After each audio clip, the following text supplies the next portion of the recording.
Welcome to chapter 8, Trusting Again. Well, trusting again. That is a fun chapter that I wrote. When I was writing it, I was also walking through it. I'm pretty sure I walked through every chapter all over again in my life that I wrote, which is why it took me so long to write this book. But when I talk about trusting again, at first I started this chapter thinking I was talking about how to trust again, like how do I trust in my marriage right now again, how do I trust myself again, all these things. But truthfully, what came out was learning to trust the Lord again and to trust his plans again. And so when I wrote, I started with this: my life was unraveling in front of me. Everything I had experienced and known was a lie. It was very true, you guys.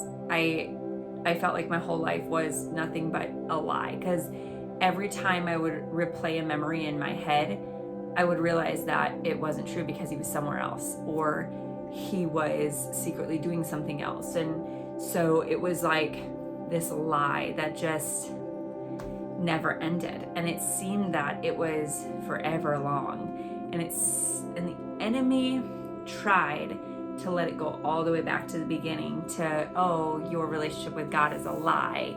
So God is a lie. It's the very beginning. And even though I was in despair, I never got to the point where I didn't believe that God had something else. I always clung to him somewhere within me. But then I question every moment. How could I trust myself again? How could I trust God again? Despairing thoughts were constant. I existed in a state of hopelessness that was unlike any I had ever known, and I truly had no idea how I would escape it. There I was, a woman who had her heart set on ministry, now divorced in her mid-20s, without a husband, without a home, and without hope. And just like that, I faced a choice. Just like Joseph, would I cling to my Savior regardless of my situation, or give into the constant attacks of the enemy? Joseph made his choice to trust the Almighty, and so would I. Joseph was given so many opportunities to walk away from the Lord. He was given so many opportunities to stop trusting him, to stop believing in the dream that God had for him, and to ultimately walk away. And he never did, ever, not once. And when I kept, like, this would be early in the mornings as I would write, that's what God kept bringing me back to, is it didn't matter how deep a pit I was in, I never wanted to leave God. It took me so long to find him that I didn't want to leave him. And I knew he was real, like without a shadow of a doubt. I didn't understand what was happening. I didn't understand why it was happening, but I didn't want to leave him. There was always this part of me that wanted to trust him. I just didn't know how anymore, because I felt like he allowed things to happen to me that I felt should never have happened to me. And I look at Joseph's life, and never does it look like Joseph had favor from the Lord, except when it says Joseph had favor from the Lord. Like, in none of the situations, in Potiphar's house, when he was sold into slavery, when he was thrown into the pit, when the cupbearer and the baker left him, when he was in prison, like you keep going on, and Joseph never looked like he had the favor of God on his life. He never, was in high places until the end. And I realized that the favor of God doesn't match our definition of favor. It doesn't. The favor of God is that God was always with Joseph. Joseph had finally trusted again, only to be let down time and time again. He had the free will to complain or stop believing in God, but he didn't. Joseph was given multiple opportunities to grumble, but nope, he stayed faithful. God had a plan for his life and had not forgotten him. He was just orchestrating the right people in the right timing for God's dream to come true or to come to fruition. Page 85.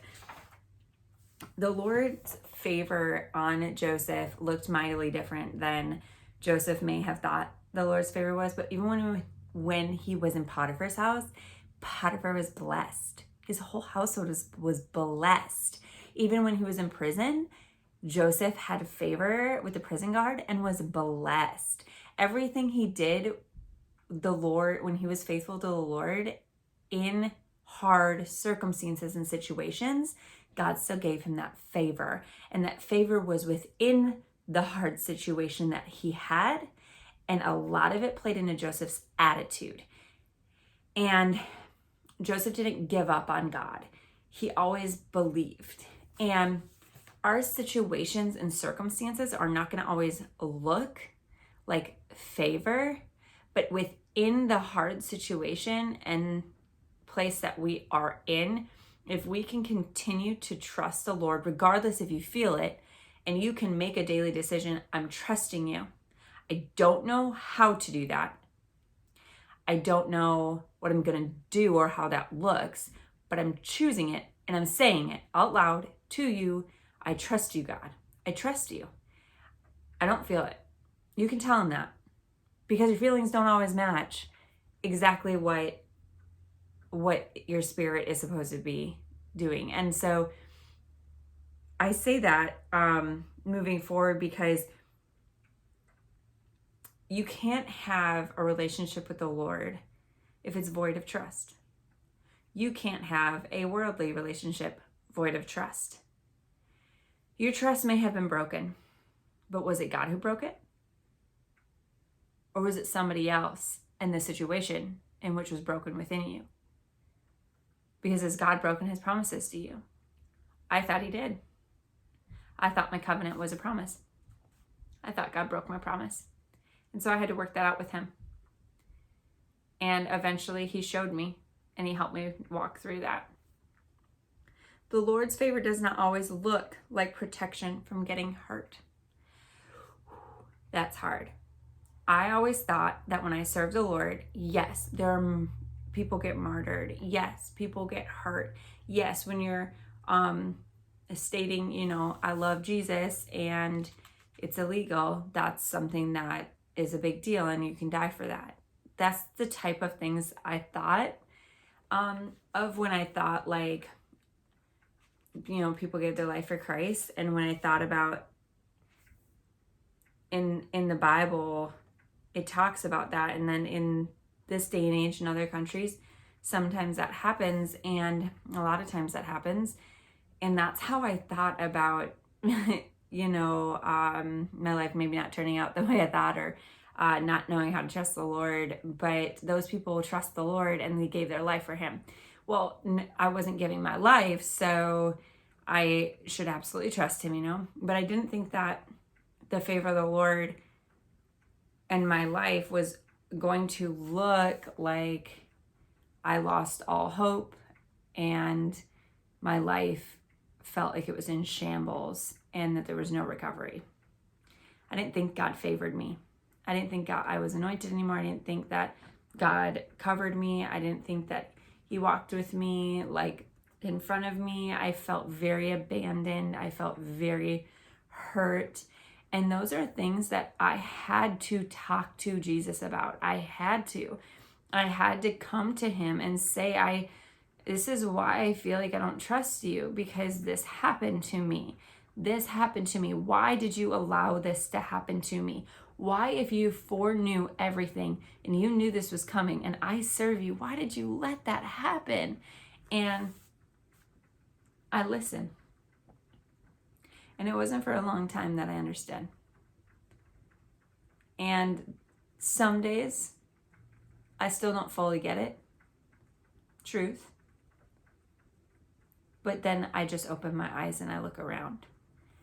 And the truth is, I serve a God whose ways are higher than my ways and his thoughts are higher than my thoughts. And I know that without a shadow of a doubt, he sees farther than I do. And he knows what's best. So My divorce was finalized many years after I accepted the truth that my first husband, was never coming back. The enemy tried to rear his ugly head and cover me in shame, but God was gracious and gave me a season with only him. During that time, he spoke truth to me. He reminded me of my identity and guided me deeper into the reality of who I was. Jehovah Rapha reminded me I was not forgotten. I was not unseen. I was not disposable. I was a treasure. I was irreplaceable. I was one of a kind. The love of the Father is the greatest medicine. It binds every wound and heals every scar. I rested there in God's arms until one day he gave me something I have never dreamt of experiencing on this side of heaven. And let me tell you, in trusting the Lord again, I came to a place where I loved being just with me and him. And I adored my time with the Lord. And he was my absolute every single breath of my day. And with that, his love healed me. It just bound up every single thing that was so broken within me. And he reminded me of such his graciousness and goodness and kindness and love. He reminded me of how he saw me, and that even though somebody else didn't choose me, he did. And even though somebody else hurt me, he didn't. And even though somebody else sinned against me, he didn't. And that he still loved me and was there for me. And my friend, I know that people can hurt people, and I know that our sin hurts others, and I know that we all make mistakes, but God is so faithful to stand right next to us, and he never leaves us nor forsakes us, and he is not going to do it then, and he didn't do it then for me, and he's not going to do it for you, and he's going to stay with you, even when it doesn't feel like that. Love heals. Proverbs 3:5-6. Trust in the Lord completely and do not rely on your own opinions. With all your heart, rely on him to guide you, and he will lead you in every decision you make. Become intimate with him in whatever you do, and he will lead you wherever you go. I had no idea what was around the corner. Not a clue. I was not looking for a husband. I was not looking for a family. I was praying for something one day, but I surely was not expecting it that day. And to believe it or not, I didn't want it right then. I actually was enjoying my time being single with the Lord.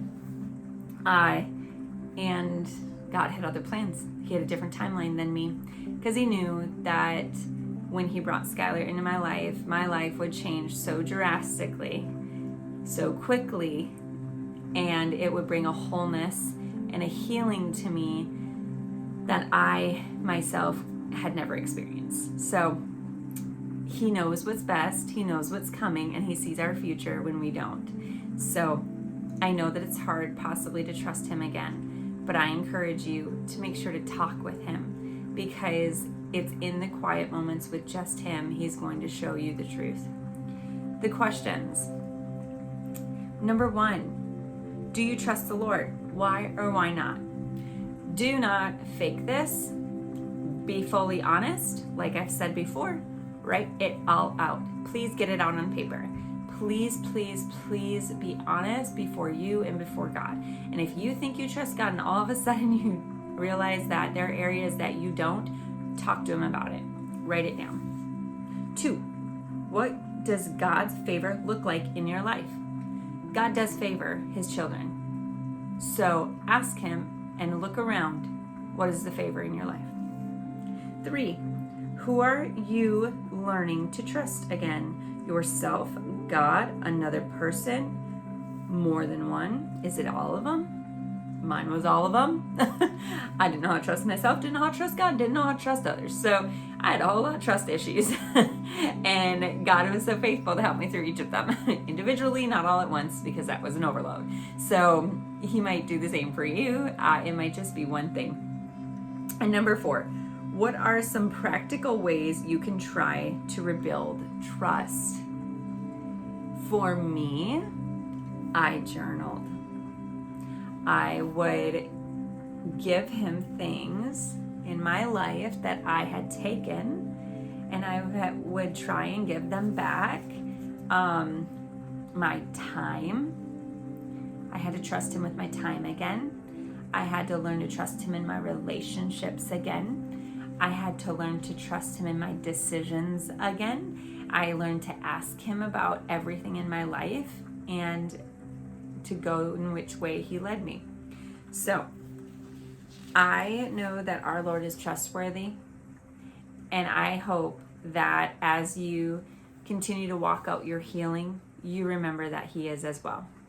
I'll see you guys soon in chapter 9. Thanks again.